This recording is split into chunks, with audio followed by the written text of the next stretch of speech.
भारत ने एक बार फिर इतिहास रच दिया है। जब दुनिया की नज़रें भारत पाकिस्तान के बीच बढ़ते तनाव पर टिकी थी, उसी दौरान भारत ने चुपचाप एक ऐसा काम कर दिखाया जिसकी किसी को उम्मीद नहीं थी। भारत ने जापान को पीछे छोड़ते हुए दुनिया की चौथी सबसे बड़ी इकोनॉमी का दर्जा हासिल कर लिया है। यह सिर्फ एक आंकड़ा नहीं, बल्कि भारत की लगातार हो रही प्रगति और मेहनत का परिणाम है। इंटरनेशनल मॉनेटरी फंड IMF और वर्ल्ड बैंक जैसी अंतर्राष्ट्रीय संस्थाओं ने हाल ही में पुष्टि की कि भारत की GDP अब 4.19 ट्रिलियन डॉलर के आंकड़े को पार कर चुकी है, जबकि जापान इस मामले में पीछे रह गया है। यानी भारत अब आधिकारिक रूप से चौथे नंबर की सबसे बड़ी अर्थव्यवस्था बन चुका है। भारत की इकोनॉमिक ग्रोथ का सबसे बड़ा कारण है उसका मजबूत एक्सपोर्टर सेक्टर, स्थिरता और गुणवत्ता वाले प्रोडक्ट। भारत के इलेक्ट्रॉनिक सामान, मशीनरी, डिजिटल प्रोडक्ट, कपड़े, मसाले और फूड आइटम्स ने विदेशी बाजारों में इतनी मजबूत पकड़ बना ली है कि अब उन्हें रिप्लेस करना मुश्किल हो गया है।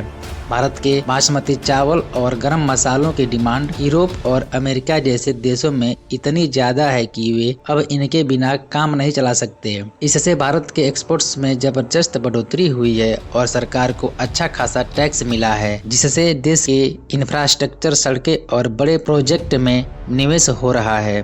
भारत की बढ़ती इकोनॉमी का एक और बड़ा कारण है उसका बढ़ता हुआ फॉरेक्स रिजर्व। हाल ही में RBI ने खुलासा किया कि भारत का विदेशी मुद्रा भंडार 690 बिलियन डॉलर को पार कर गया है। ये रिजर्व दिखाता है कि भारत अब आर्थिक रूप से इतना मजबूत हो चुका है कि दुनिया के बड़े निवेशक भी यहाँ निवेश करने में भरोसा कर सकते हैं। भारतीय रिजर्व बैंक ने भी भारत की मुद्रा को मजबूत करने के लिए बड़े फैसले लिए हैं। मार्च महीने में RBI ने 14 अरब डॉलर की करेंसी खरीदी, जिससे भारतीय रुपए को स्थिर करने में मदद मिली। इससे रुपए की कीमत करीब 2.3% की बढ़ोतरी हुई है। ये एक रिकॉर्ड है जो पिछले 4 सालों में नहीं हुआ था। भारत दुनिया में सबसे ज्यादा रेडिमेंट पाने वाला देश है, यानी भारत के नागरिक को विदेशों में काम करते हैं वो सबसे ज्यादा पैसा भारत भेजते हैं। हर साल भारत को करीब 125 अरब डॉलर रेडीमेड के रूप में मिलते हैं, जिससे 23% केवल अमेरिका से आता है। हालांकि अमेरिका ने भारत का आर्थिक रूप से प्रभावित करने के लिए एक चाल चली है। ट्रम्प सरकार ने अमेरिका से भेजे जाने वाले रेडीमेड पर 5% टैक्स लगा दिया है। इससे भारत को थोड़ी परेशानी हो सकती है, लेकिन यह भारत की ग्रोथ को रोक नहीं पाएगा। भारत की तेजी से बढ़ती इकोनॉमी से चीन और अमेरिका दोनों को चिंता हो रही है। अमेरिका चाहता है कि भारत उसके F-35 फाइटर जेट खरीदे, लेकिन भारत रूस के Su-57 की तरफ बढ़ रहा है। ऐसे में अमेरिका भारत को धमकी दे रहा है। वहीं चीन भी भारत की बढ़ती ताकत से परेशान है, लेकिन अभी खुलकर कुछ नहीं कह पा रहा है। भारत की इकोनॉमी को आगे बढ़ाने में सरकारी कंपनियों के साथ साथ प्राइवेट कंपनियां, स्टार्टअप्स और आम जनता भी बड़ा रोल निभा रही है। सभी मिलकर भारत को वैश्विक मंच पर एक मजबूत और भरोसेमंद देश के रूप में स्थापित कर रहे हैं। IMF और वर्ल्ड बैंक दोनों का मानना है कि आने वाले सालों में भी भारत की इकोनॉमी 6-7% की रफ्तार से बढ़ेगी।